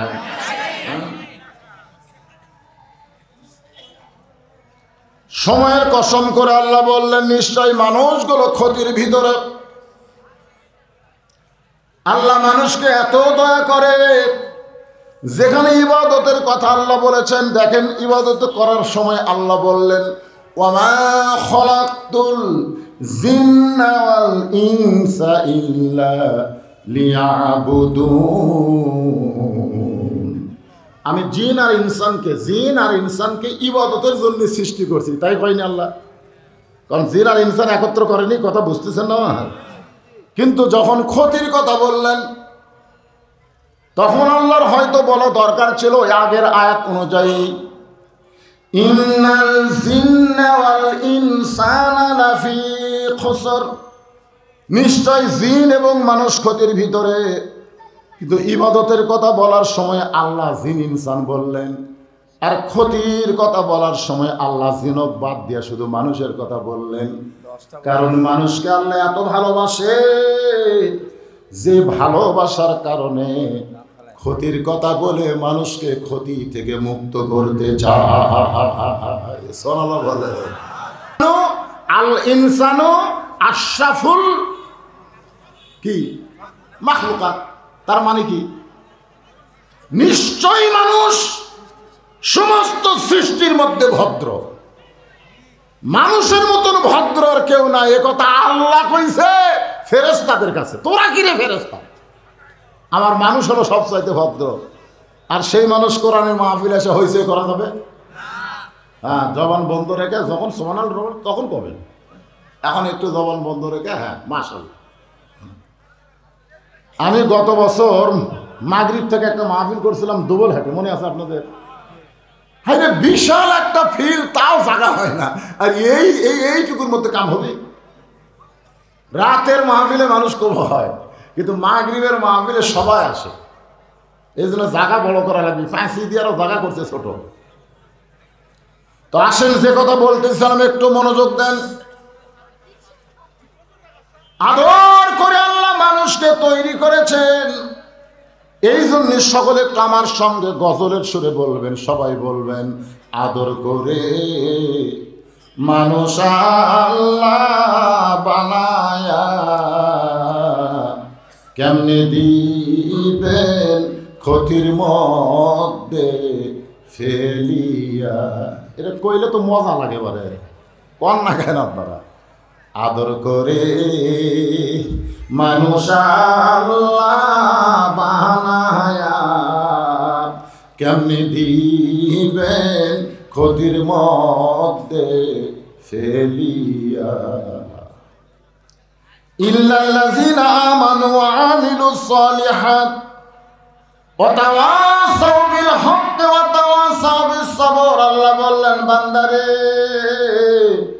তোদেরকে ক্ষতি থেকে বাঁচানোর জন্যে আমি 4টা বিষয় উপস্থাপন করলাম।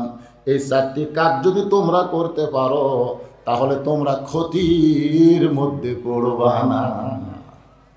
কয়টা? 1 নম্বর হলো ঈমান। 1 নম্বর ঈমান। ঈমান যদি না থাকে আপনি যত ভালো মানুষ হন না কেন, আপনি ক্ষতি থেকে বাঁচতে পারবেন না। ক্ষতি থেকে বাঁচতে গেলে 1 নম্বর লাগবে ঈমান। যেরকম 1 নম্বর কি? সাহাবেরা জিজ্ঞাসা করলেন, ইয়া রাসূলুল্লাহ, ঈমান সম্পর্কে আমরা জানতে চাই। আল্লাহ রাসূল বললেন, ইকরার বিল লিসান, তাসদীকু বিল জানান, আমল বিল আরকান। এরই নাম হলো ঈমান। ঈমানের ব্যাখ্যাটা এইভাবে করলেন, জবানে বলতে হবে লা ইলাহা ইল্লাল্লাহ, যেরকম লা ইলাহা ইল্লাল্লাহ না ঝাঁকি দিয়েই কর, যত ঝাঁকি তত নেকি, বুঝেন না? লা ইলাহা ইল্লাল্লাহ, লা ইলাহা ইল্লাল্লাহ, লা ইলাহা ইল্লাল্লাহ। এই ঝাঁকির মধ্যে মজা নাই। এত ঝাঁকির চোটে সামিয়ানার উপর যায়, দেখছেন? এমন ঝাঁকি দৌড়ে সে ফিরক পাড়া ফেলে দেয়। পীরের কালি ল্যাঙ্গটি না থাকলে ভাই জনগণ সব দেখবার পাতরে। কি ঝাঁকি! এটা হলো ইকরার বিল লিসান। জবানে ঝাঁকি দিয়ে বলা লাগবে, জবানের মধ্যে ঝাঁকি থাকা লাগবে। আমার এলাকার এক শঙ্কর দাস হিন্দু মানুষ বলছে, আমাকে একদিন বলে, বাজান মুসলমানের কলমার দাম আছে। আমি বললাম, আপনি হিন্দু হয়ে মুসলমানের কলমার দাম কেমনে বোঝেন? বলে, যুদ্ধের সময় পাকিস্তান আর্মি যখন বাংলাদেশে ঢুকলো তখন আমরা হিন্দু হয়ে জিকির করলাম, লা ইলাহা ইল্লাল্লাহ, লা ইলাহা ইল্লাল্লাহ, লা ইলাহা ইল্লাল্লাহ। আরবিরা কয়, বিলকুল ঠিক হয়। খালি কলমা মুখে থাকার কারণে আর্মির গুলি থেকে আমরা বাঁচা গেছি। বাবা, মুসলমানের কলমার দাম আছে রে। আমি বললাম, দাদা শুধু মুখে কলমা কয়ে যদি আর্মির গুলি থেকে বাঁচেন, এই কলেমা যদি কলিজার মধ্যে জায়গা দিবার পারেন, জাহান্নামের আগুন থেকে আল্লাহ বাঁচায়া দিবে। তাহলে শুধু মুখে কলমা পড়লে হবে না, তাসদিক বিল জানান, এই কলেমাটা কলিজার মধ্যে জায়গা দেওয়া লাগবে।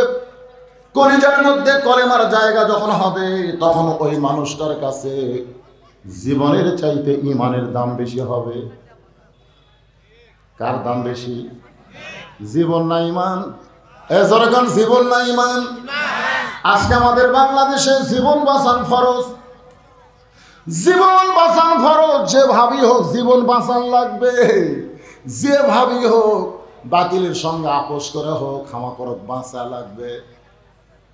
যারা তাসদিক বিল জানান অর্জন করেছে, কলিজার মধ্যে যারা ইমানের জায়গা দিয়েছে, দরকার হলে তারা মৃত্যুবরণ করবে, কিন্তু বাতিলের সঙ্গে এক মুহূর্তের জন্য তারা আপোষ করবে না।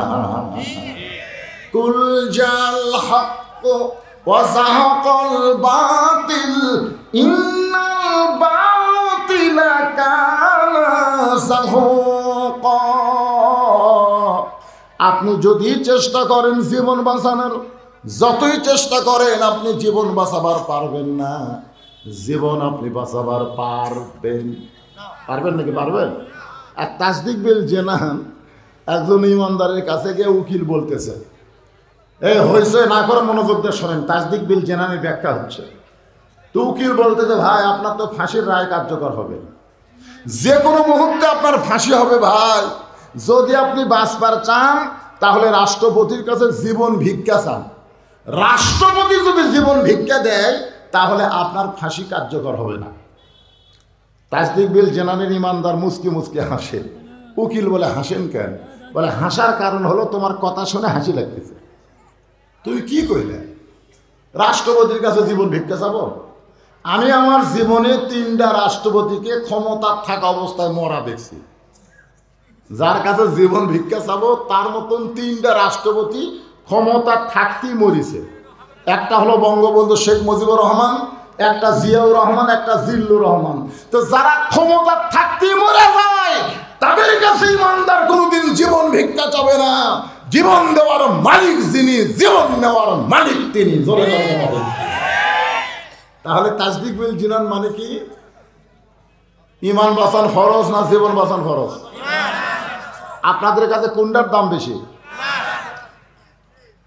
অন্তর থেকে বলেন, পরীক্ষা শুরু হবে, পরীক্ষা শুরু হবে, আর বেশি দিন নেই, অল্প সময়ের মধ্যে পরীক্ষা আসতেছে। আল্লাহ বলেছেন, লিয়াবলুয়াকুম আইয়ুকুম আহসানু আমালান ওয়া হুয়াল আজিজুল গফুর। পরীক্ষা ছাড়া ইমানদারকে ছাড়া যাবে না। প্রত্যেকটা ইমানদারের পরীক্ষা নেবেন কে?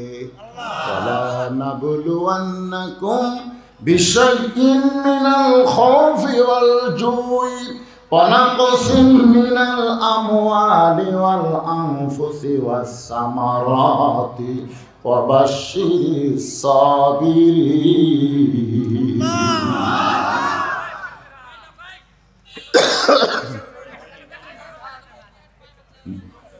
জয়পুরহাট থেকে মুয়াজ্জিন আমাকে বলতে, হুজুর কেমন আছেন? আমি বললাম আলহামদুলিল্লাহ। ভাই তুমি কেমন আছো? ভাই কয় নাউজুবিল্লাহ। আমি বললাম নাউজুবিল্লাহ কেন? বলে, হুজুর আজান হচ্ছে, আকামত হচ্ছে, কিন্তু ইমাম নাই। আমি বলছি, আজান আকামত হচ্ছে, ইমাম নাই কেন? বলে, ইমামকে পুলিশ খুঁজতেছে। ইমাম যে কোন জায়গায় লুকেছে। আমি কইলাম, তোমাকে গ্রামের সবচাইতে খারাপ মানুষ কি ইমাম?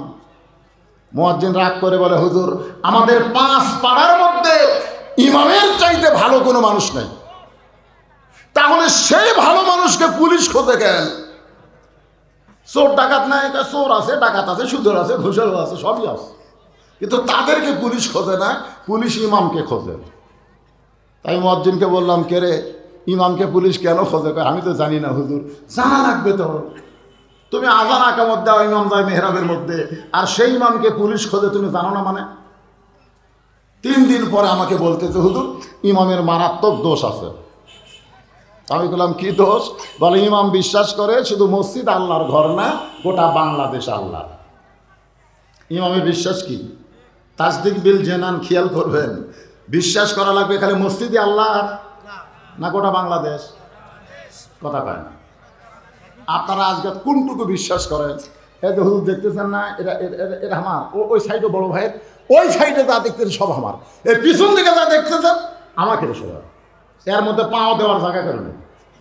তো সবে যদি তোমাকে হয় আল্লাহর কোনটা, আল্লাহটা দেখবার গেলে 2 মিনিট হাঁটা লাগবে হুজুর।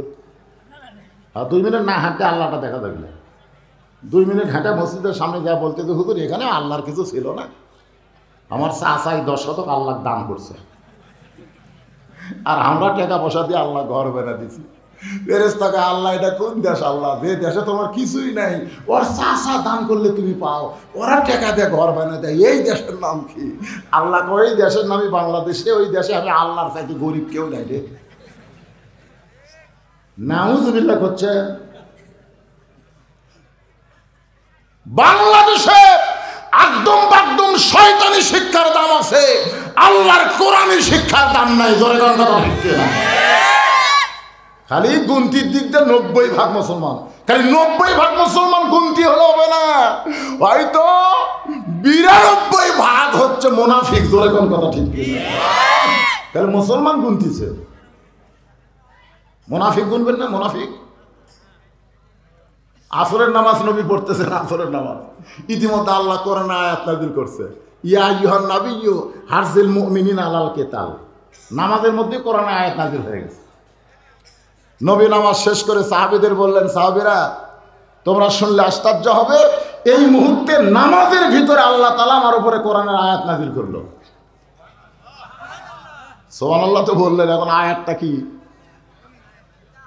আল্লাহ রাসূল বললেন, সাহাবীরা শোনো, আল্লাহ তাআলা আমাকে জানাই দিল, ইয়া রাসূলুল্লাহ, আপনার পিছনে পায়ের গোড়ালির সঙ্গে গোড়ালি মিল করে যারা জামাতবদ্ধভাবে কাতার সোজা করে নামাজ পড়তেছে, তাদেরকে আপনি সোলজার হিসাবে গড়ে তোলেন, সৈন্য হিসাবে গড়ে তোলেন। যে কোনো সময় মক্কার কাফেরেরা মদিনা আক্রমণ করতে পারে, আর মদিনা যখন আক্রমণ করবে তখন নামাজ দিয়া, দোয়া দিয়া, দুরূদ দিয়া আপনি মদিনা রক্ষা করতে পারবেন না। ওই কাফের বেঈমানদের বিরুদ্ধে অস্ত্র ধরা লাগবে। তখন সামনে কাতারের একজন মুসল্লি, কোন কাতারের? আবু বকর রাদিয়াল্লাহু ডান সাইডে নামাজ পড়ে, সেই টুপি, সেই পাগড়ি, সেই দাড়ি, সেই জুব্বা, নবীর হাঁটুর সঙ্গে হাঁটু লাগায় বলতে যে হুজুর এটা না গন্ডগোলের আয়াত। কি নামাজি রে, সামনে কাতারে নবীর পাশে নামাজ পড়ে, সেই শালা কি কয়, হুজুর এটা না গন্ডগোলের আয়াত। নবী কালী সব সাহাবার দিকে তাকায়, রব দিকে তাকায়, ই কে রে, এই টুপিওয়ালা দাড়িওয়ালা জুব্বালা ই কে রে? আল্লাহ কয় হুজুর চিনেন না? অমিনান নাসি মান ইয়াকুলু আমান্না বিল্লাহি ওয়া বিল ইয়াউমিল আখির ওয়া মা হুম বিমুমিনিন। 5 ওয়াক্ত নামাজ তাকবীরে উলার সঙ্গে আপনার পিছনে নামাজ পড়ে এমন নামাজি, এরপরেও ও মুমিন না, এরপরেও ওই মুমিনই না। তাহলে কি মুমিন যদি না হয় তাহলে মুনাফিক। কোরআনের আন্দোলন, হকের পক্ষের আন্দোলনকে যারা গন্ডগোল বলবে, এই হলো বাংলার জমিনে মুনাফিক। জোরে বলেন কথা ঠিক কিনা? এই মুনাফিক। কতদিন যাকাত দিয়ে, ফেতরা দিয়ে আদায় করে করে মাদ্রাসা চালাবেন? মানুষ আর কত দান করবে রে? আমাদের ট্যাক্সের টাকা দিয়ে, আমাদের ইনকাম ট্যাক্স দিয়ে প্রাইমারি চলে, হাই স্কুল চলে, কলেজ চলে, এই কোরআনের নূরানি মাদ্রাসা কেন চলবে না? কেন চলবে না? আবু জেহেলও সারা রাত কোরআন শুনছে, সকালবেলা যায় কয় কি সুন্দর কোরআনের বাণী, রাতটা কোন দিক দিয়ে গেল আমি বুঝতে পারিনি। আবু সুফিয়ান বলতেছে, আরে যে কোরআন শুনতে রাত সারা রাত চলে গেল আপনি বুঝবার পারলেন না? সেই কোরআন গ্রহণ করলে তো খুব ভালো হয়। শুনতে যদি এত মজা লাগে তাহলে গ্রহণ করলে আরো ভালো লাগবে। আবু জেহেল বলতেছে, আবু সুফিয়ান, এই কোরআন শোনা যাবে কিন্তু গ্রহণ করা যাবে না। কোরআন গ্রহণ করলে আমার মতন ভুয়া মানুষের নেতাগিরি চলবে না, আসল নেতা হবে আব্দুল্লাহর এতিম পোলা। আল্লাহর বান্দার একটু মনোযোগ দিয়ে শোনেন। তাসদিক বিল জানান, কলিজার মধ্যে যখন ইমানের জায়গা হবে, ওই মানুষটা এক মুহূর্তের সৈন্য বাতিলের সঙ্গে আপোষ করবে না, হকের উপরে জীবন দিবে, ইমানের সাথে দুনিয়া ছাড়বে। এই মুহূর্তে আপনাদের জন্য ফেরেশতা এখানে আছে। কাদের কাছে জীবনের দাম বেশি, ইমানের দাম বেশি? যাদের কাছে জীবনের চাইতে ইমানের দাম বেশি, তুই হাত তুলে আল্লাহকে দেখা। লিল্লাহি তাকবীর। হাত নামান। দরকার হলে জীবন দিব কিন্তু ইমান, যখন দরকার হলে জীবন দিব কিন্তু ইমান দিব। মাশাআল্লাহ। ইমানের শেষ পর্যায়ে বলা হলো আমল বিল আরকান।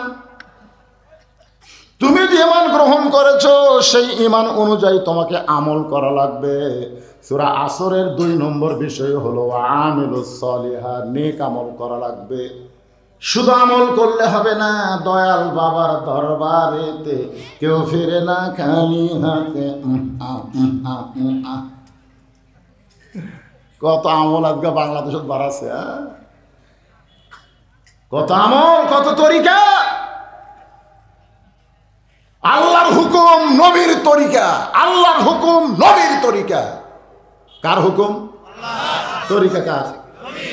নবী ছাড়া অন্য কারো তরিকা মানা যাবে? আমি চিশতিয়া তরিকা, তুই কি রে? আমি কাদরিয়া, তুই কি রে? কই নকশবন্দি। কেন তো কত তরিকা বানাবার কে করল রে? আল্লাহ বললেন, হে রাসূল আপনি বলেন, কুল আপনি বলেন, ইন কুনতুম তুহিব্বুনাল্লাহ ফাত্তাবিউনি ইউহিব্বুকুমুল্লাহ ওয়া ইয়াগফির লাকুম যুনুবাকুম ওয়াল্লাহু গফুরুর রহিম। যদি আল্লাহর মহব্বত পাওয়ার চাও, আল্লাহর ইবাদত করবার চাও, আল্লাহর যদি গোলামীর জিন্দির আবদ্ধ হও, তাহলে নবীকে ইত্তেবা করো, নবীর তরিকা মোতাবেক চলো। যদি আল্লাহ পাওয়ার চাও, নবী ছাড়া আল্লাহ পাওয়ার কোনো উপায় নাই। তাহলে আমার সঙ্গে সকলে একটু বলবেন, উপায় নাই রে, উপায় নাই রে, উপায় নাই, নবী বিনে আল্লাহ পাওয়ার উপায় নাই। কেরে ছেলেবেলে সাদা কালা গান গাও, বাদাম বাদাম ফাটাও, এখানে হি করে হাসতেছে, কি হয়? একটু গলা ছেঁড়া খাও বাদান, সবাই একটু বলো, দেখো মজা লাগবে। উপায় নাই রে, উপায় নাই রে, উপায় নাই, নবী বিনে আল্লাহ পাওয়ার উপায় নাই। ঈমান গ্রহণ করার পরে যতগুলো নেক আমল আছে, সমস্ত নেক আমলের মধ্যে 1 নম্বর নেক আমল হলো নামাজ। যখন 1 নম্বর নেক আমলের নাম কি? নামাজ। যে নামাজ সম্পর্কে রাসূল বলেছেন, লা সালাতা লা ঈমান, যার নামাজ নাই তার ঈমানই নাই। তাহলে কি বুঝলেন? যে ঈমানের উপরে তখন ওয়াজ শুনলেন, সেই ঈমানটা যদি আমরা রাখতে চাই, তাহলে 1 নম্বর নেক আমল হচ্ছে নামাজ। জোরে বলেন, লা সালাতা লা দীনা। যার নামাজ নাই তার কোনো ধর্ম নাই। বাইনাল আবদি ওয়াল কুফরি তারকুস সালাত। বান্দার কাফেরের মধ্যে পৃথক করার জিনিসটার নামই হলো নামাজ। যে নামাজ পড়বে সে হবে বান্দা, আর যে নামাজ পড়বে না সে হলো কাফের। আমি যেই বলবো বেনামাজি, আপনারা বলবেন কাফের। বলতে পারবেন না ভাইজান? বেনামাজি কাফের, বেনামাজি কাফের, আরো জোরে কাফের। সাইড থেকে, হুজুর আপনি কি মনে করছেন আমি কি জুম্মার নামাজ পড়ি না? হ্যাঁ, আল্লাহ হাসরের ময়দানে খুব দয়ালু। তো আল্লাহর দয়ার সীমা আছে? আল্লাহর দয়ার শেষ আছে? আল্লাহ হাসরের ময়দানে বলবে, যারা 5 ওয়াক্ত নামাজ পড়ো নাই, শুধু জুমার নামাজ পড়েছো, আমি আল্লাহ তাদেরকে জান্নাত দিয়ে দিলাম, যাও। তখন ওই 5 ওয়াক্ত পড়ে এখানে জুম্মার শেষে যায়, আগে বাড়াছে, এরা খুশি হয়ে মারবি দৌড়, কে রে 5 ওয়াক্ত না পড়লেও জান্নাত পাওয়া গেল রে। একেবারে জান্নাতের দরজা পর্যন্ত দৌড়ে যায়, দেখবে জান্নাতের দরজার বিশাল একটা তালা। তখন বলবে আল্লাহ আমাকে জান্নাত দিলেন, তালা কেন?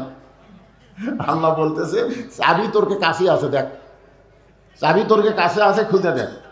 তখন এই জুম্মা পাটি চাবি খুঁজবি, খুঁজে দেখবে চাবি আছে, আলহামদুলিল্লাহ চাবি আছে রে। এবার চাবি তালার মধ্যে ঢুকবে, কিন্তু ঘুরবি না, খালি ঢুকিয়েছে ঘুরে না। আল্লাহ চাবি তো তালার মধ্যে ঢুকলো কিন্তু ঘোরে না। আল্লাহ বলে তালার মধ্যে 5টা দাগ আছে, তোদের চাবির মধ্যে দেখ তো 5টা দাগ আছে কিনা। জুম্মা পাটি বলবে আল্লাহ কিসের দাগ? বলে 1 নম্বর ফজর, 2 নম্বর জোহর, 3 নম্বর আসর, 4 নম্বর মাগরিব, 5 নম্বর এশা, 5টা দাগ আছে। না আল্লাহ আমাকে চাবি তেলতেলা, আমাকে চাবির তো দাগ নেই। আল্লাহ তাহলে জান্নাত দেখে ফিরাই, জান্নাত দেখে ফিরাই। যারা জুম্মা পড়ো 5 ওয়াক্ত পড়ো না, তোমরা জান্নাত দেখতে পারবে কিন্তু ঢুকতে পারবা না। এই জুম্মা পাটি না, এই জুম্মা পাটি।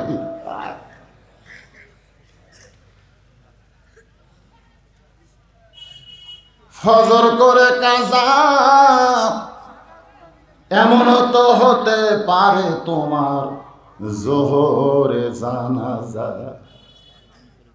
কেমন করে ঘুমাও মানুষ, বলেন কেমন করে ঘুমাও মানুষ ফজর করে কাজা, এমনও তো হতে পারে তোমার জোহরে জানাজা। মাগরিবের নামাজ সবাই পড়ছেন তো ইনশাল্লাহ? যদি কেউ মাগরিব না পড়ে ওয়াজ শুনতেছেন, সারা জীবন চেষ্টা করলে ওই মাগরিব আর আপনি পাবেন না। আপনার জীবন থেকে একটা নামাজ ফৌত হয়ে গেল, যদি আপনি তওবা করেন আল্লাহ বুঝি নাই, অবুঝ হয়ে নামাজ বাদ দিয়েছি, আল্লাহ মাফ করে দাও আমি তওবা করলাম, এশা থেকে আর বাকি জীবনে একটা নামাজ বাদ দিব না। আল্লাহ কয় আমি গফুর রহিম, আমি দয়াবান রহমান রহিম, আমি তোর তওবা কবুল করলাম। তুই যদি আর নামাজ না বাদ দেস, যত নামাজ পড়িসনি আমি সব তোকে মাফ করে দিলাম। আল্লাহ কোরআনে বলেছেন লা তাকনাতু মির রাহমাতিল্লাহ, ইন্নাল্লাহা ইয়াগফিরুয যুনুবা জামিআ, ইন্নাহু হুয়াল গাফুরুর রহিম। ইমাম গাজ্জালি বলেন এই একটা আয়াত যদি কোরআনে আমি না পাইতাম, আমি হার্ট ফেল করে মরে যেতাম, আমি হার্ট ফেল করে মরে যেতাম। আমি যত বড়ই পাপী হই না কেন, যদি চোখের পানি নিয়ে আল্লাহকে বলি মাবুদ যা করছি করছি আল্লাহ আর কোনোদিন করবো না, আল্লাহ কয় তোর চোখের পানি নাকের ডগায় আসার আগে আমি রহমান রহিম নামের ওসিলায় তোরে মাফ করে দিলাম। পুরুষের জন্য 1 নম্বর হলো নামাজ, ও আমিলুস সালিহা, নারীদের জন্য 1 নম্বর হলো পর্দা। আমার মায়েরা বোনেরা যারা পর্দার অন্তরে আছে একটু মনোযোগ দিয়ে শুনবেন মা। পুরুষের জন্য 1 নম্বর হলো নামাজ, পুরুষের জন্য 1 নম্বর কি? আর নারীদের জন্য 1 নম্বর হলো পর্দা। পর্দা যদি না থাকে নারীদের একটা ইবাদত আল্লাহ কবুল করবে একটা করবে। হ্যাঁ মায়েরা যারা পর্দার অন্তর আছেন একটু মনোযোগ দিয়ে শোনেন, একটু মনোযোগ দিয়ে শোনেন মা। আল্লাহ কোরআন কারিমের মধ্যে বলেছেন ওয়াকারনা ফি বুয়ুতিকুন্না ওয়ালা তাবাররুজনা তাবাররুজাল জাহিলিয়াতিল উলা। কতগুলা মেয়ে মানুষ দরজায় দাঁড়িয়ে আছে, কতগুলা মেয়ে মানুষ কি করতেছে? দরজায় দাঁড়িয়ে আছে। কার দরজা? খাতুনে জান্নাত ফাতেমার দরজা। আল্লাহ রাসূল বলেছেন সাইদাতুন নিসা আহলিল জান্নাহ, ফাতেমাতুজ জোহরা, জান্নাতি নারীদের নেত্রী হবে ফাতেমা। সেই ফাতেমার সঙ্গে দেখা করার জন্য কতগুলা মেয়ে মানুষ দরজায় দাঁড়িয়ে আছে, একটু জান্নাতি সর্দারিনীর সঙ্গে দেখা করবে, কিন্তু দরজা বন্ধ, দরজা বন্ধ। দরজার সামনে একটা ছোট্ট বাচ্চা খেলাধুলা করতেছে, দৌড়াদৌড়ি করতেছে। মেয়েদের মধ্যে একজন ডাক দিল, বাবু তোমার নাম কি? বলে আমার নাম হলো হোসাইন ইবনে আলী। মেয়েরা বুঝবার পারলো এটাই তো ফাতেমার সন্তান। বাবা আমরা তোমার মায়ের সঙ্গে দেখা করব, তুমি একটু দয়া করে তোমার মায়ের কাছে গিয়া আমাদের জন্য দরজা খোলার অনুমতি প্রার্থনা করো।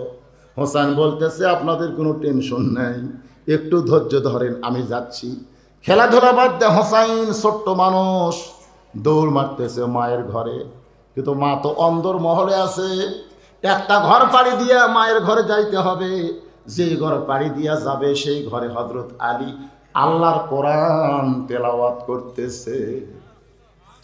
ইন্নামাল মুমিনুনা আল্লাযীনা ইযা যুকিরাল্লাহু ওয়াজিলাত কুলুবুহুম ওয়া ইযা তুলিয়াত আলাইহিম আয়াতুহু যাদাতুহুম ঈমানাও ওয়া আলা রাব্বিহিম ইয়াতাওয়াক্কালুন।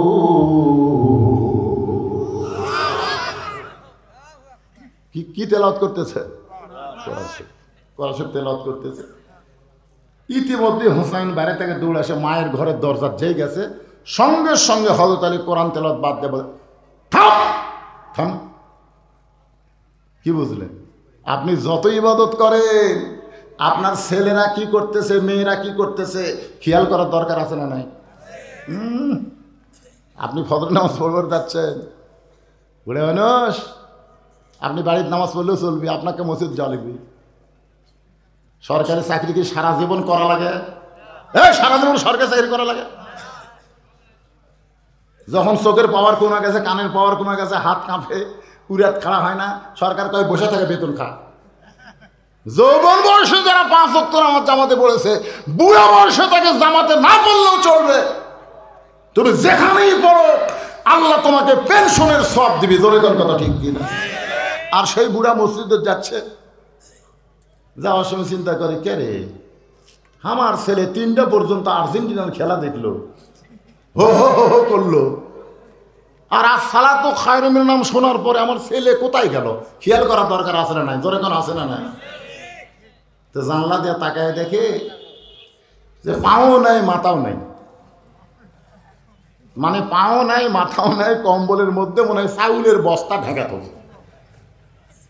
বাপ খেয়াল করে আস্তে আস্তে দরজা খুলে, বিড়াল যেমন ইন্দুর ধরে এরকম আস্তে করে যে কম্বল টান দিছে, কম্বল টান দে, ছেলে লাভ দেওয়াটাকে আব্বা আহ আহ করেন ফের। তোর চেহারা দেখে তোর সাইজ আর সকালবেলা সাইড থেকে কুত্তের সাইজ একই সাইজ রে। 7 বছর থেকে নামাজের তালিম দিতে হবে, 10 বছর থেকে আপনার ছেলেকে জোর করে নামাজ ধরাতে হবে। জোরে কথা বল না কেন? কথা বল না। যদি আপনার ছেলেকে নামাজ ধরাবার পারতেন, ওই আর্জেন্টিনার পতাকা কোনোদিন ধরতো না। যদি নামাজ ধরাবার পারতেন, ও ব্রাজিলের জার্সি কোনোদিন পড়তো না। কিন্তু ধরাননি, ধরাছেন কি? খেয়াল করার দরকার নাই। হযরত আলী কোরআন শরীফ পড়তেছে, আফজালুল জিকির তেলাওয়াতুল কোরআন, সবচেয়ে উত্তম জিকির হলো কোরআন তেলাওয়াত করা। সেই কোরআন তেলাওয়াত বাদ দিয়ে বল থাম। খেয়াল করতে হবে আপনার মেয়ে কি করতেছে, আপনি খেয়াল করবেন না? আজ 14 ফেব্রুয়ারি বিয়ার আগে মেয়ে কি করতেছে? আসার সময় মরহুম আব্দুল জলিল পার্কে দেখলাম তো, কি করতেছে, কি করতেছে? ওটা কি আসমানত থেকে আসছে না আপনার জন্ম দিয়েছেন? আপনার 22 বছর আইডিয়া কি করে আপনার? আপনার 17 বছরের মেয়ে কি করে খেয়াল করবেন না? আপনি জান্নাতে যাবেন, জান্নাত আপনার মামার বাড়ি না। জান্নাতে যাইতে গেলে কু আনফুসাকুম ওয়া আহলিকুম নার, জাহান্নামের আগুন থেকে বাঁচতে হলে নিজে একলা বাঁচলে হবে না, হাল পরিবার নিয়ে বাঁচা লাগবে। জোরে কোন কথা ঠিক? ঘরে পাঠাবার পারতেন, কিন্তু আল্লাহ ওই সকল ঘরে না পাঠায় সরাসরি আল্লাহর ঘরে, মুসলমানের ঘরে আমাদের কবুল করেছেন। আল্লাহ কোরআন কারিমে বলেন, ওয়ামান ইয়াবতাগি গায়রাল ইসলাম দীনান ফালান ইউকবালা মিনহু,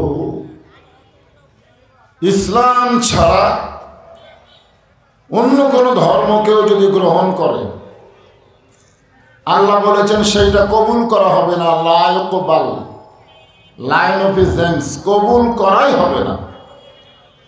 আল্লাহর কাছে একমাত্র কবুল যোগ্য ধর্মের নাম কি?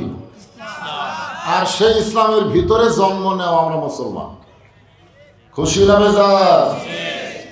বেশি বেশি আল্লাহর প্রশংসা করতে হবে আলহামদুলিল্লাহ। ভাগ্য গুণে এমন একটা নবী পাইছি, এটা কপালের ব্যাপার। কপাল কপাল। এ মাসটা হলো রজব মাস। জোরে বলেন কি মাস? এই মাসে আল্লাহ তাআলা রাসূল এই মাসে আল্লাহ তাআলা রাসূলকে তার কাছে নিয়ে গেছিলেন, যাকে বলা হয় আরশে আজিম। আল্লাহ তাআলা এক সময় আমাদের নবীকে বললেন, আপনি জান্নাত দেখতে পারেন, যে জান্নাত আল্লাহ আমাদের জন্য তৈরি করছেন। কার জন্য করছেন? আমাদের শব্দটা জবান খুলে বললেন না কেন? কার জন্য?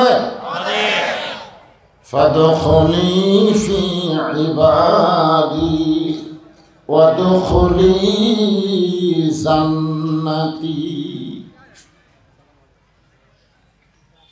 আল্লাহর নবী জান্নাত দেখার জন্য প্রবেশ করলেন। ফেরেশতা জিবরাইল বললেন, ইয়া রাসূলুল্লাহ, আপনি যদি জান্নাত থেকে বের না হন, আল্লাহ আপনাকে বের করে দিবে না। কারণ জান্নাতের একটা শর্ত আছে। শর্ত বোঝেন? জান্নাতের শর্ত হলো